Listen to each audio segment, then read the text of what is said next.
Tema de aprendizagem 5. Minhas metas. Discutir aspectos relativos à comunicação cultural. Conceituar comunicação interna e endomarketing. Diferenciar comunicação interna e endomarketing. Identificar formas de trabalhar com essas ferramentas. Abordar a comunicação social. Conhecer as ferramentas de comunicação. Inicie sua jornada.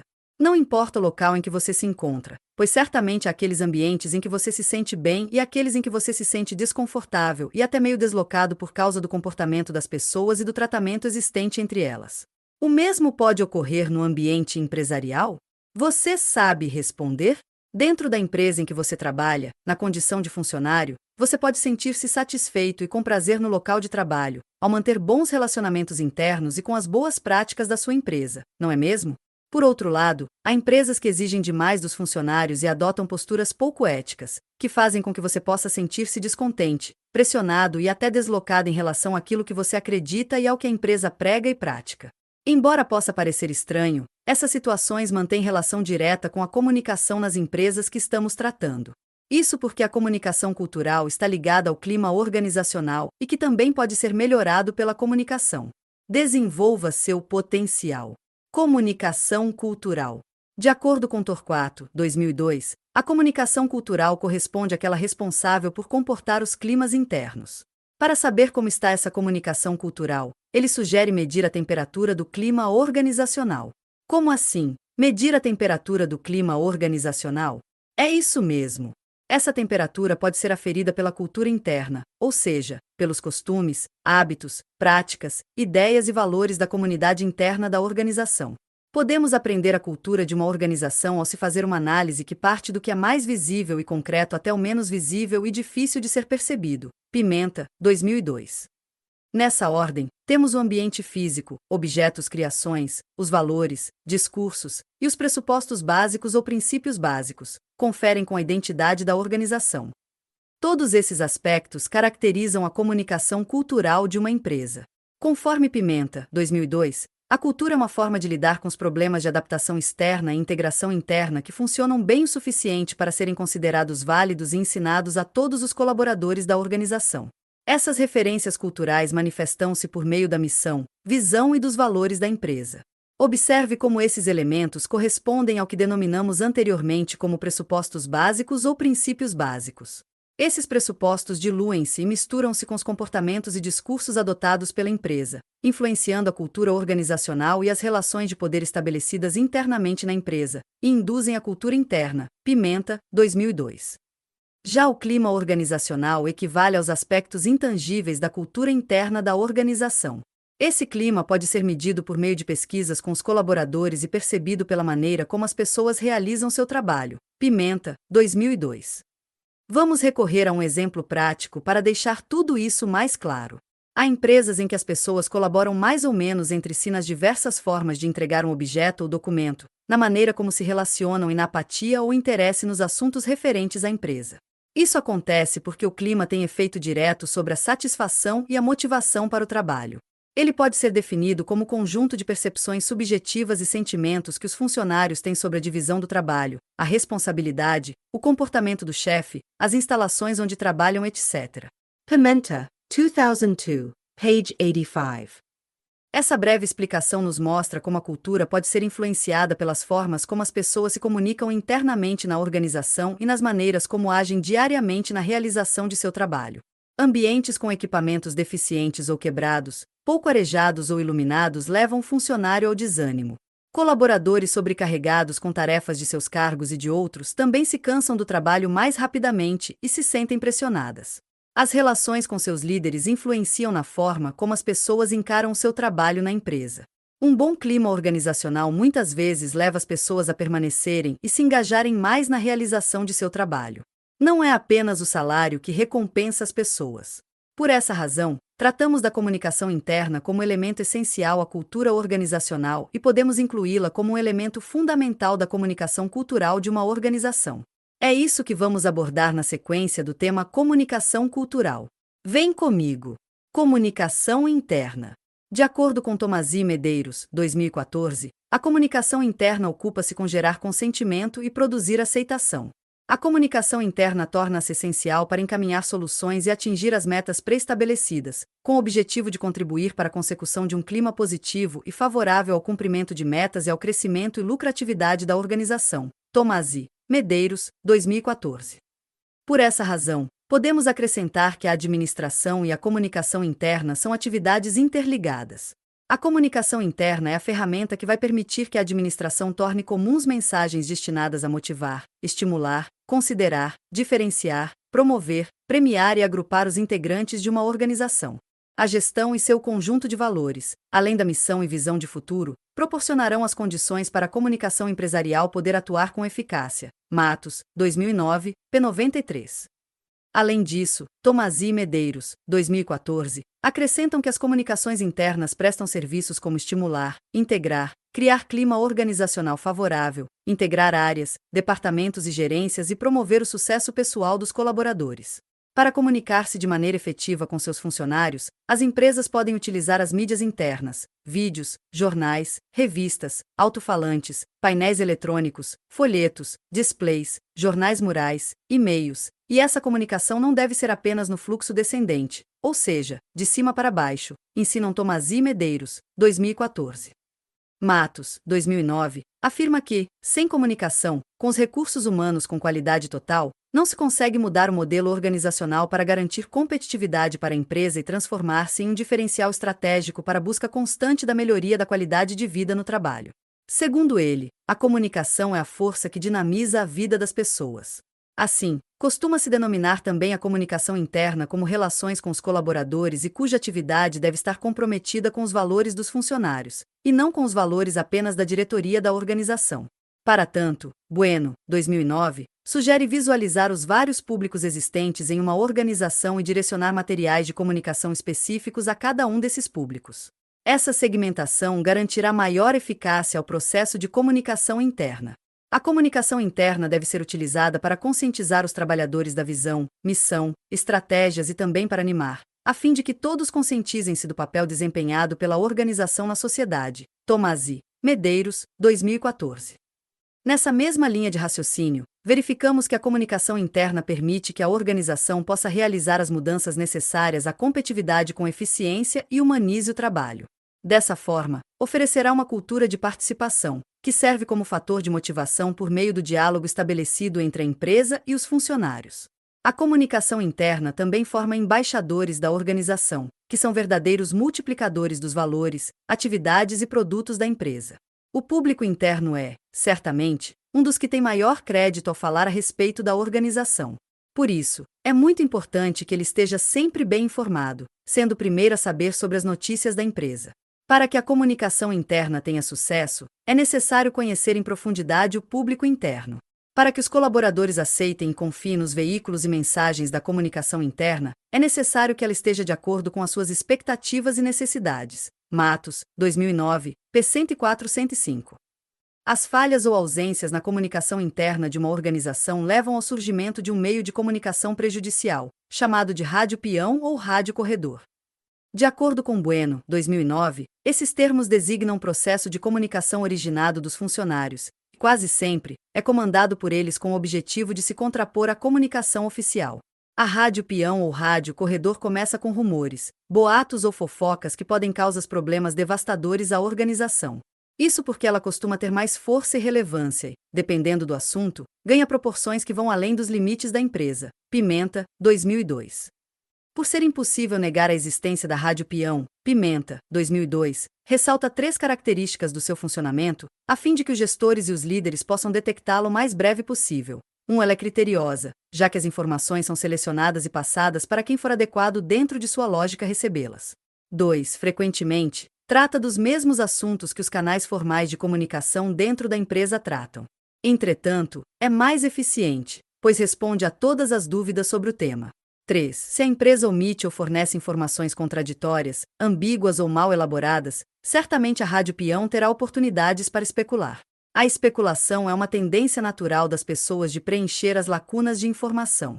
Em maior ou menor grau, todas as empresas possuem algum tipo de rádio corredor, com características específicas de cada ambiente.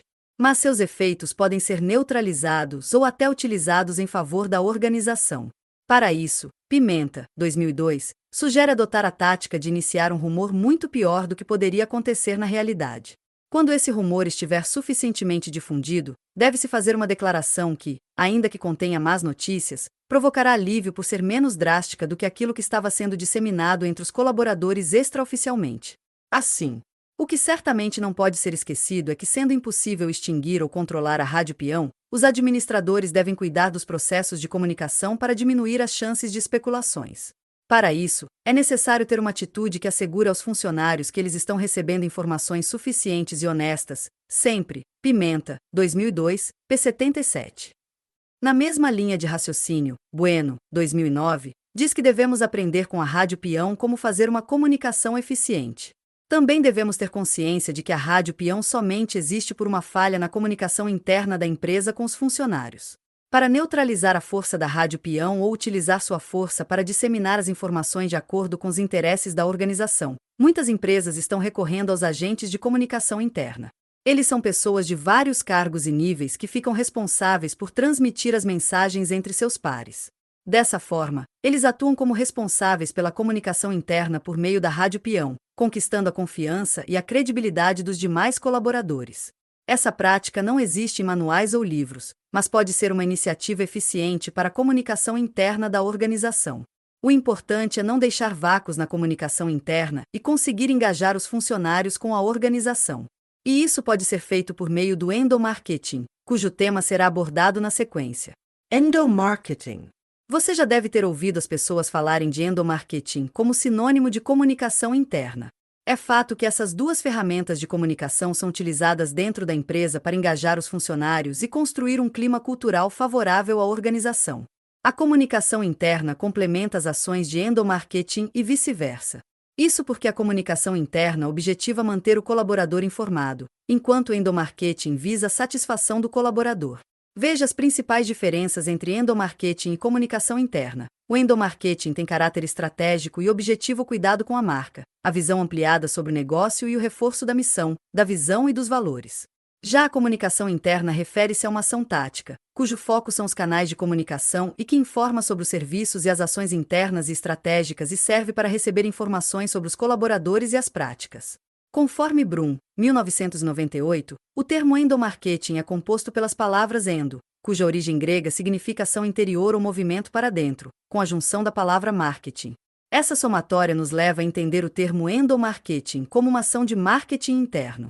Essas ações de marketing interno buscam ressaltar, ao mesmo tempo, a importância do funcionário no processo produtivo e o respeito como ser humano, com potencialidades e dificuldades, defendem Tomasi e Medeiros, 2014. Isso quer dizer que o objetivo do endomarketing consiste em fazer com que todos os funcionários tenham uma visão compartilhada sobre o negócio da empresa, incluindo gestão, metas, resultados, produtos, serviços e mercados. Esses objetivos podem ser alcançados por meio de ações baseadas no tripé: benefícios, reconhecimento e informação. Isso caracteriza o que Brum, 1998, denomina de programa de endomarketing, ou seja, um conjunto de ações e instrumentos criados, produzidos e distribuídos com o objetivo de informar, integrar e encantar o público interno. Um programa de endomarketing leva em conta a necessidade de bom senso para admitir e resolver problemas, o reconhecimento da importância do empregado na organização, a comunicação ao empregado de tudo o que acontece na empresa, a avaliação constante do processo com os envolvidos, redirecionando se necessário, o enfrentamento de conflitos e resistências, a demonstração de honestidade de propósitos. Tomasi, Medeiros, 2007, p. 91. Todos os estímulos aos colaboradores decorrem das seguintes ações, relacionadas por Tomasi e Medeiros, 2007. Ouvi-lo para integrá-lo. Retribuí-lo por seu empenho, remuneração e prêmios. Suprir-lhe suas necessidades físicas e psicológicas. Respeitar sua personalidade. Proporcionar segurança no ambiente de trabalho. Ainda nessa linha de raciocínio, Becking, 2004, complementa que o encantamento do público interno exige motivação e valorização por meio dos seguintes elementos: reconhecimento pelo trabalho realizado, reconhecimento de sua importância como indivíduo na empresa, remuneração adequada, possibilidade de avanço profissional. Dessa forma, Podemos visualizar nessas ações o tripé composto por benefícios, reconhecimento e informação para atingir os objetivos de informar, integrar e encantar o público interno em uma organização ou, simplesmente, gerar comprometimento com o trabalho. Para motivar os colaboradores a trabalharem com afinco rumo aos objetivos estabelecidos pela organização, é preciso sempre pensar em ações baseadas em benefícios, reconhecimento e informação. Vejamos algumas ações importantes. Melhorar o ambiente de trabalho. Pagar salários dignos e adequados à realidade. Capacitar e treinar as pessoas das diversas equipes. Valorizar o conhecimento específico dos funcionários. Promover os colaboradores por mérito. Aproximar os familiares dos colaboradores da organização. Comemorar com frequência os resultados obtidos pela organização. Comunicar tudo isso por meio da comunicação interna para valorizar a equipe de trabalho. Há muitas outras ações possíveis de serem criadas e desenvolvidas por uma organização para praticar o endomarketing. Todas elas dependem da criatividade para gerar comprometimento e engajamento. O endomarketing é apontado por especialistas da administração moderna como um dos principais diferenciais competitivos que transforma os colaboradores e os funcionários da empresa nos principais criadores da imagem institucional de uma organização saudável e bem-sucedida. Durante a década de 1990, conclui-se que o conceito de público interno da organização é constituído dentro dela própria, por meio da opinião, motivação e satisfação das pessoas que para ela trabalham. Matos, 2009, p. 89. Para colocar em prática uma ação de endomarketing, Brum, 1998, apresenta 6 fases que compõem um programa de endomarketing. São elas: Fase 1. Pesquisa e diagnóstico. Deve ser feita uma pesquisa de clima para tornar perceptível a realidade da empresa e as necessidades e os anseios dos colaboradores. Fase 2. Definição da meta global. Deve considerar a meta a ser alcançada pela empresa, que pode ser aumento de produtividade, melhoria da qualidade do produto-serviço, conquista de credibilidade interna, lançamento de novos produtos e outros. Fase 3. Criação dos ícones de comunicação. Deve-se criar uma frase que represente e sintetize o que se pretende, um slogan, e também criar uma marca ou personagem que represente esse movimento para dentro.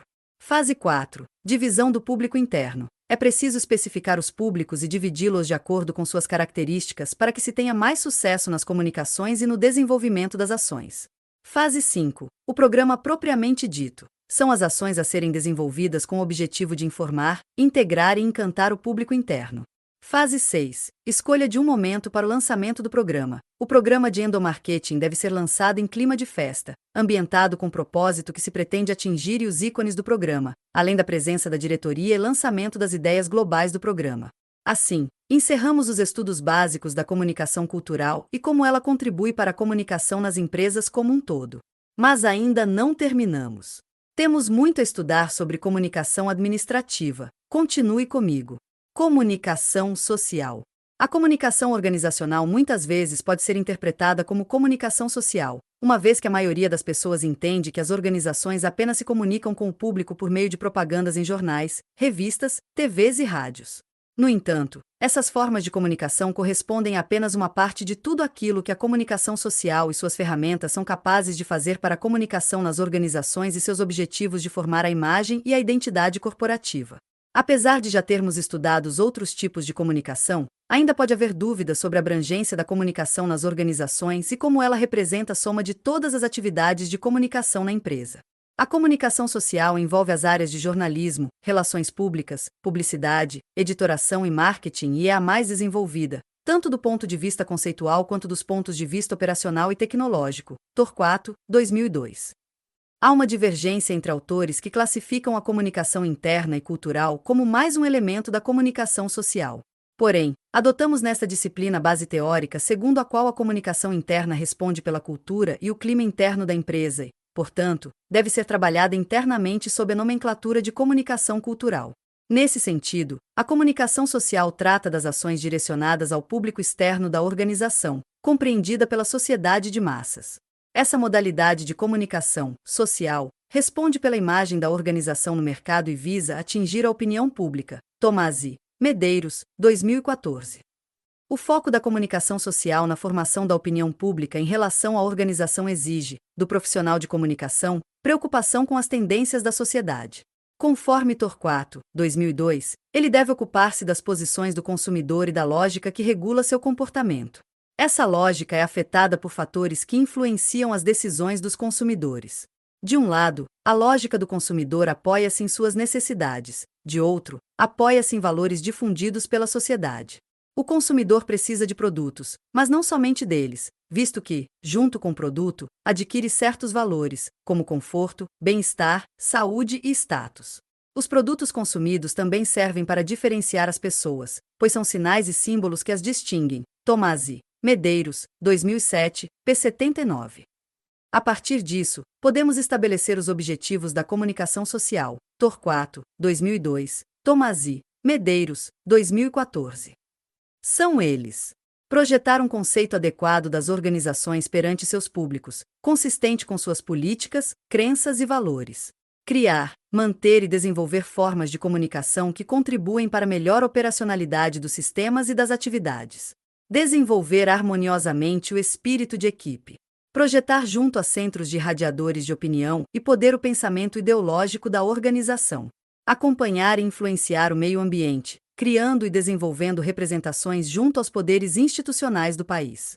Divulgar a missão da organização, estabelecendo um correto e adequado posicionamento e assegurando uma identidade técnica que possa conferir à organização o respeito e o reconhecimento da sociedade. Criar atitudes favoráveis às atividades da organização, melhorando sua posição e ampliando as bases de consentimento sobre a meta de modernização. Despertar nos públicos externos sentimentos de que a modernização da organização é fundamental.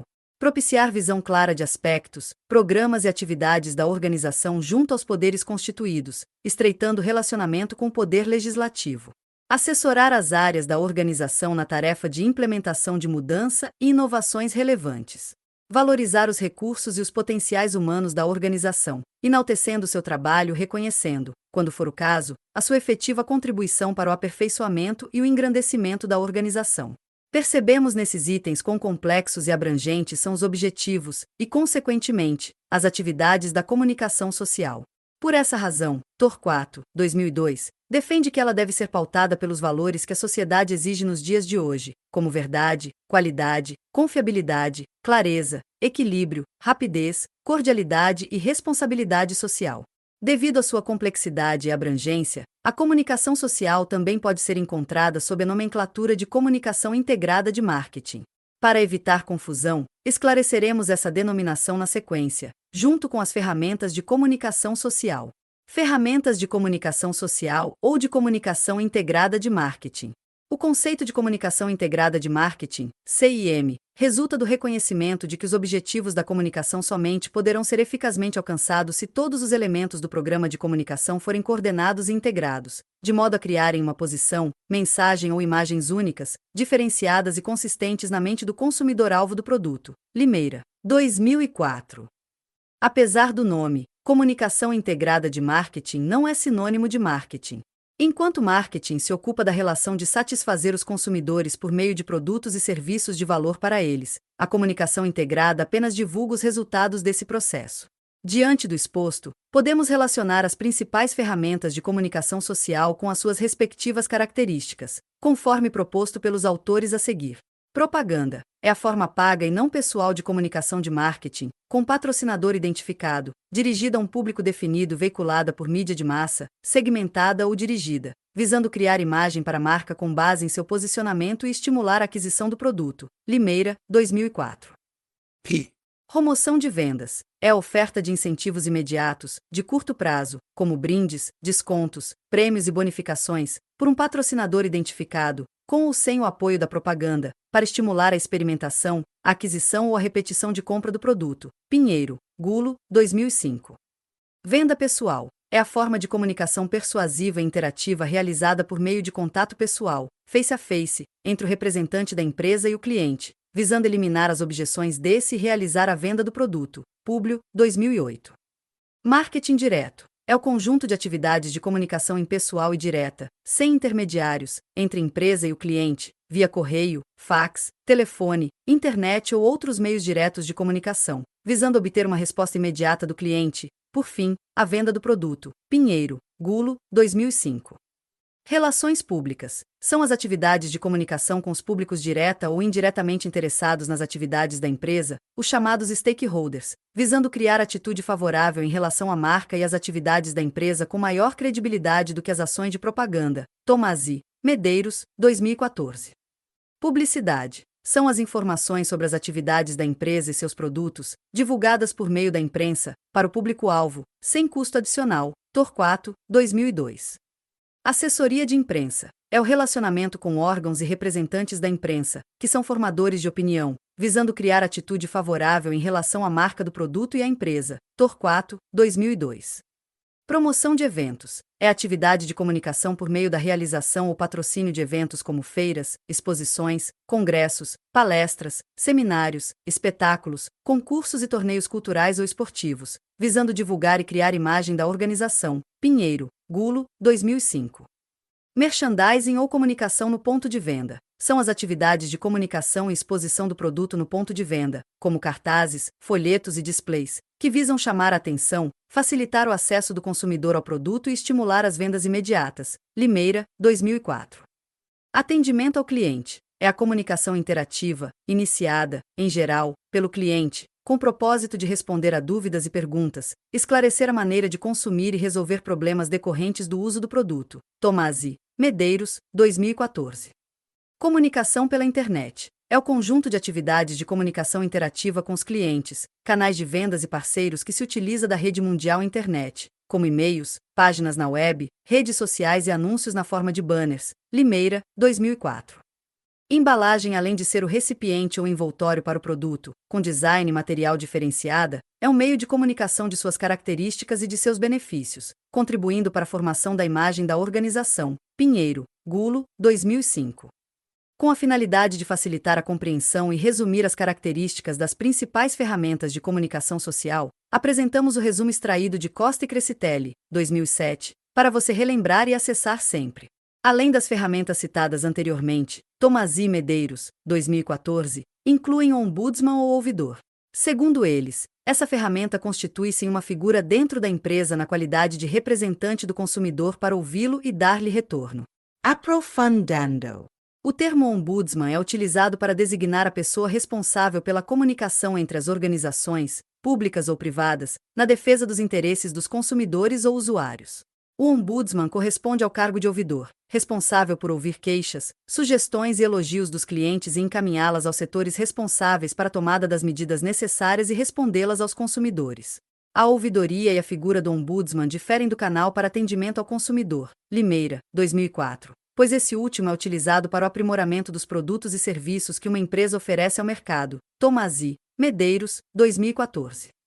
Também podemos incluir o lobby como uma ferramenta de comunicação social, a fim de a organização defender os seus interesses junto aos governantes e com as instituições governamentais.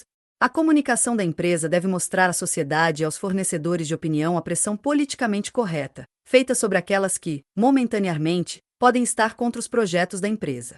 Politicamente correta quer dizer atividade exercida de forma ética e transparente. A transparência é dada por uma comunicação a que qualquer pessoa pode ter acesso e entender. Tomás I. Medeiros, 2007, p. 62.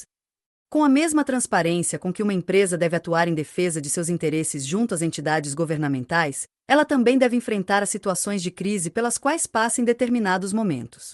De acordo com Silva Neto, 2010, uma situação de crise ou emergência pode ser definida como aquela situação inesperada, urgente e que requer uma ação imediata da organização ou ainda, uma situação de risco, assim considerada quando existe um conflito de interesses.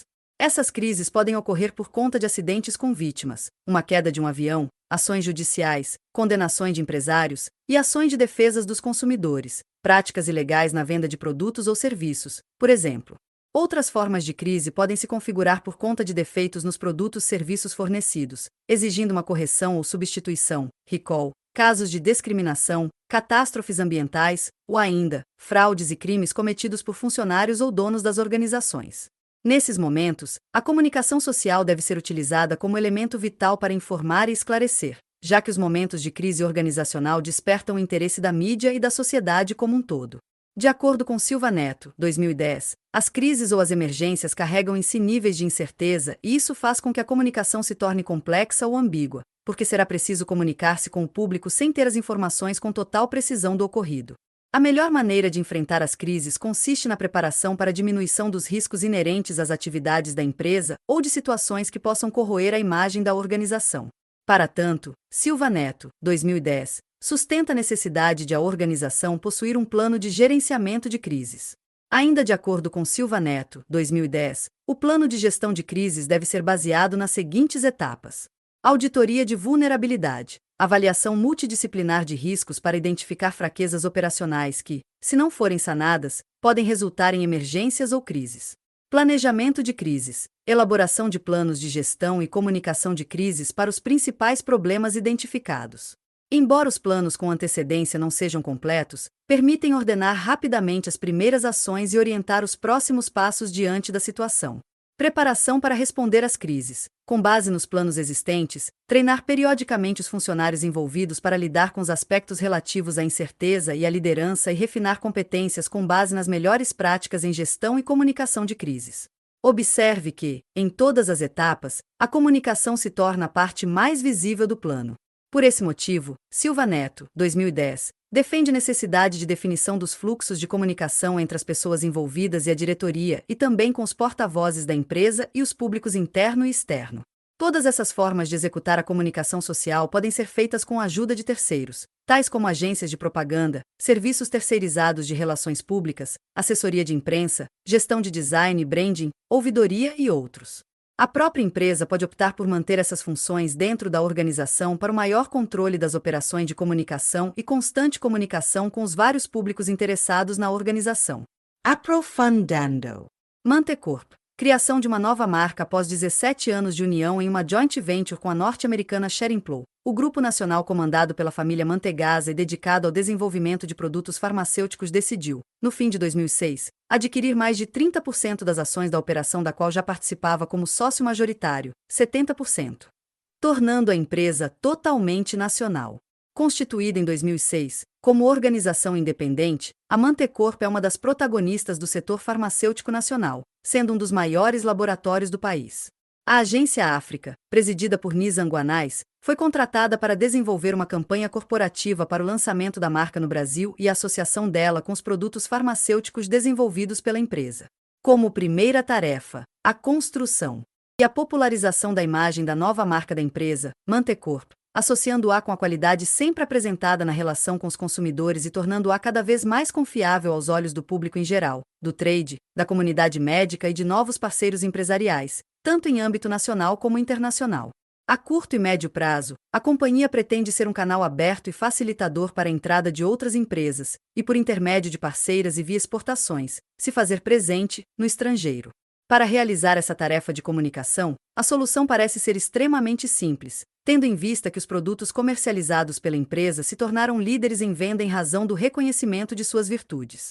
A campanha traz uma protagonista também amada pelos brasileiros por suas virtudes, Fernanda Montenegro.